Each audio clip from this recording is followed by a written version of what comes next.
Hey guys, Chad with another edition of Lean with WireCrafters.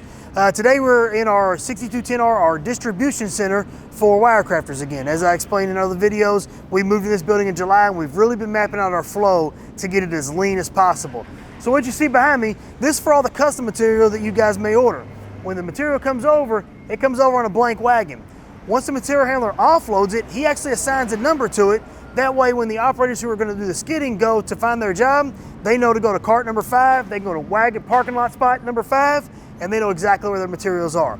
They'll take these non-stock materials here, and then they just pull in a flow all the way down. They start back at their farthest point, walk through the building, pulling stock as they go, and then they end up right here where we skid at behind us. We'll see in a second.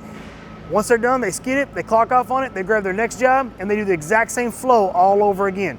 They work in that continuous flow all day until all of their material's been skidded for the afternoon.